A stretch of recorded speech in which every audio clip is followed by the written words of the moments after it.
Haleluya, puji Tuhan, salam sejahtera Bapak Ibu, Saudara-saudari keluarga besar GPD El Shaddai Magelang.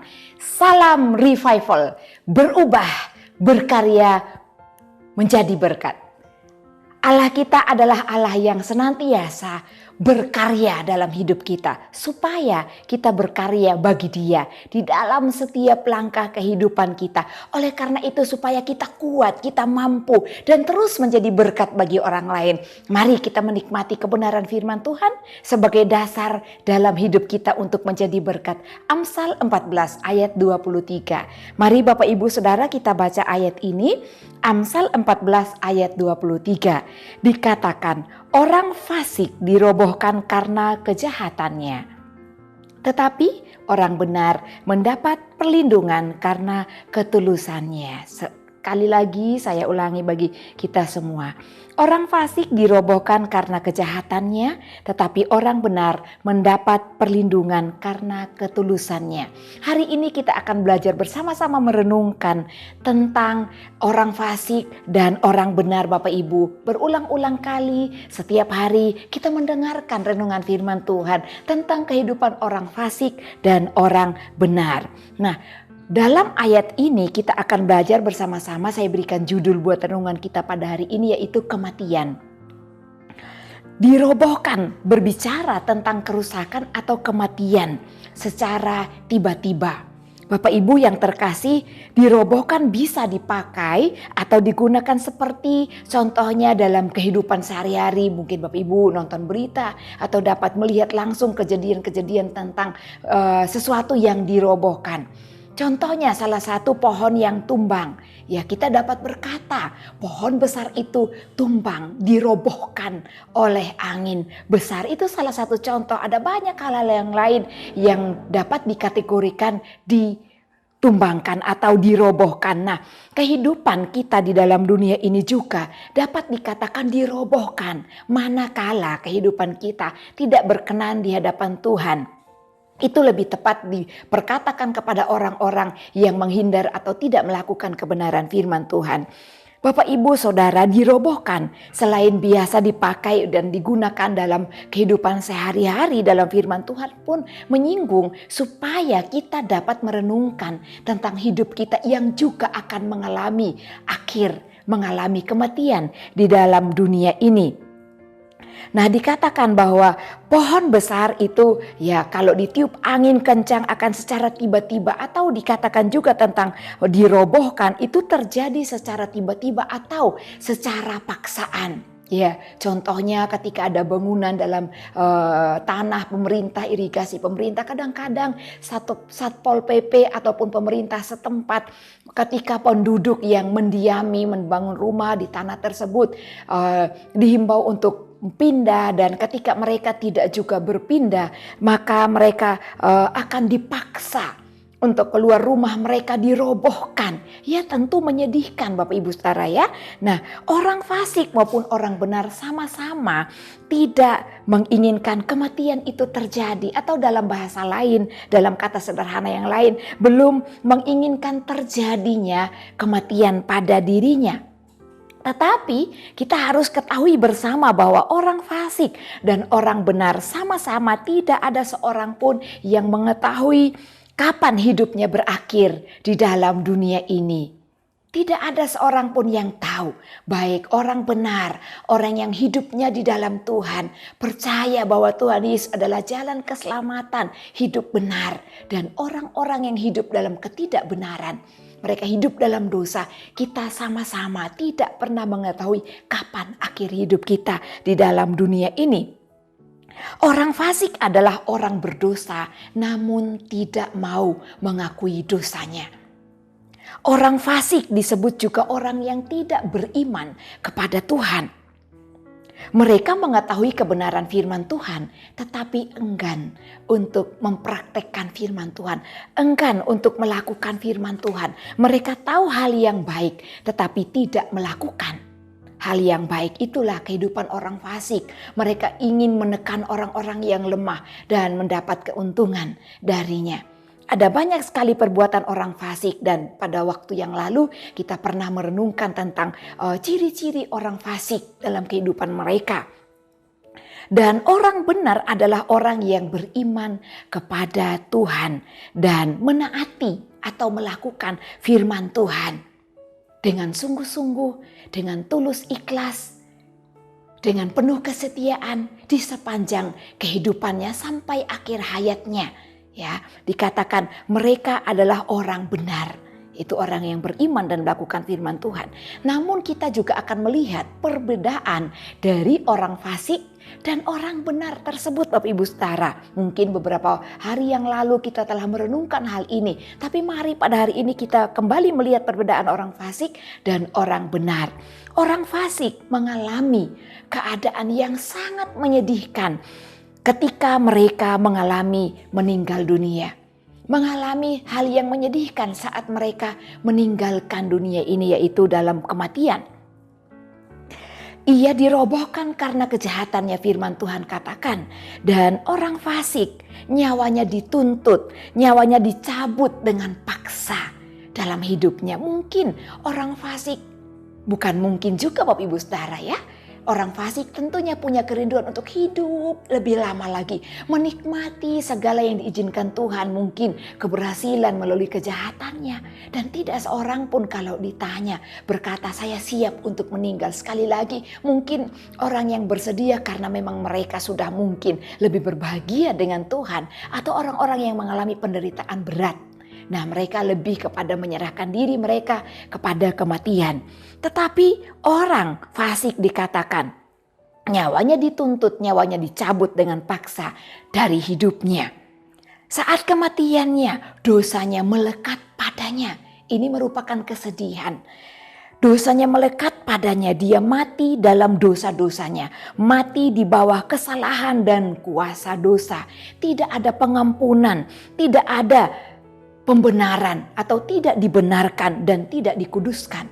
Mereka mati meninggalkan dunia ini dalam keadaan berdosa. Tentu ini sangat menyedihkan. Bagi orang benar tentu tahu apa akibat dari dosa, apa akibat dari kehidupan fasik di hadapan Tuhan.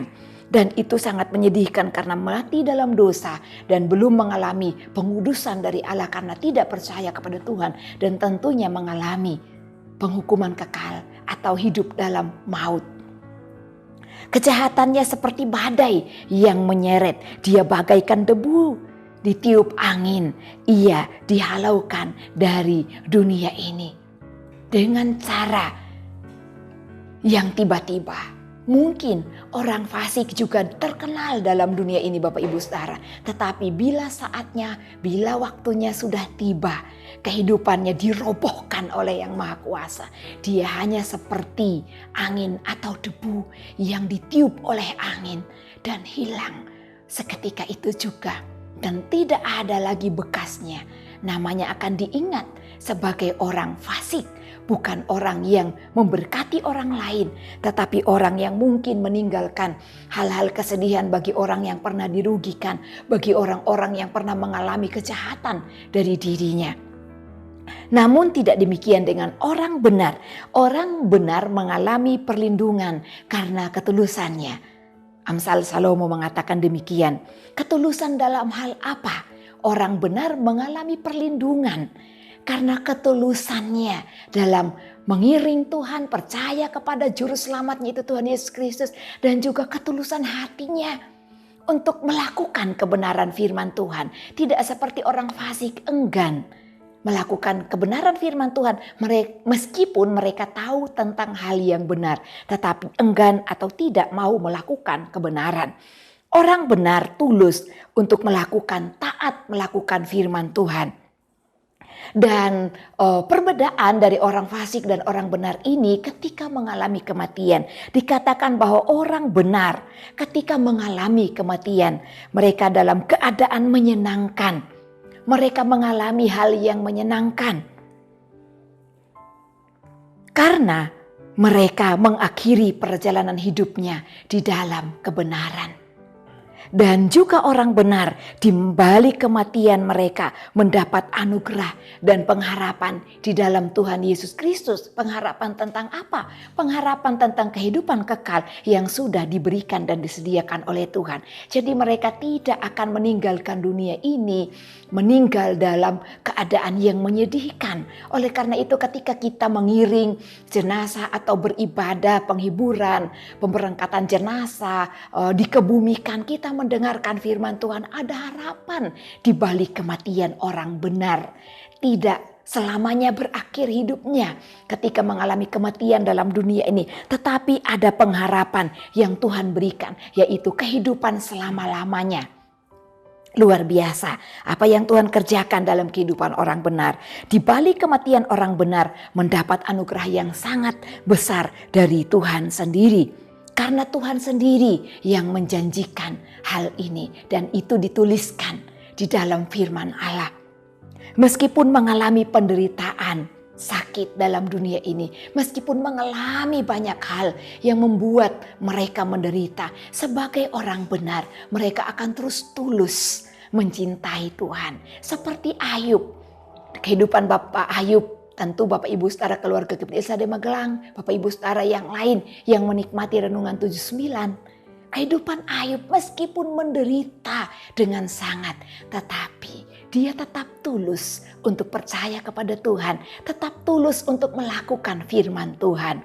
Demikianlah kehidupan orang benar, sehingga di balik kematian mereka ada kehidupan kekal yang menanti. Mari Bapak Ibu Saudara yang dikasihi Tuhan, kita hidup sebagai orang benar di hadapan Tuhan. Tinggalkan kefasikan. Ketika kita melihat contoh orang fasik, mungkin mereka diizinkan seketika waktu untuk berhasil dan diberkati oleh Tuhan. Tetapi jangan terkecoh dengan hal yang mereka peroleh, karena itu bersifat sebentar saja dan sangat sementara. Mari kita terus membangun kehidupan kita di dalam Tuhan untuk kekekalan pada waktunya nanti. Apalah artinya hidup yang sederhana ini? Mari kita membangun untuk kekekalan. Selalu menyadari dalam kehidupan kita bahwa ada kematian di akhir hidup kita. Tidak ada seorang pun yang tidak mengalaminya. Tentu setiap kita yang hidup di bawah kolong langit ini akan mengalami yang namanya kematian. Mengakhiri hidup kita di dalam dunia ini. Tuhan Yesus memberkati. Terima kasih Bapak Ibu Saudara yang telah setia mengikuti Renungan 79, kiranya menjadi berkat kita bersama. Bagi Bapak Ibu Saudara yang ingin untuk didoakan, untuk pokok doa tertentu atau menceritakan kesaksian baik mujizat, kesembuhan, pemulihan masalah keluarga dan lain-lain, dapat disalurkan melalui chat WhatsApp di nomor 081 327 420 088. Puji Tuhan, mari kita mengucap syukur dalam doa. Bapa yang baik, Allah yang sangat luar biasa, Allah yang perkasa dan berdaulat atas hidup kami.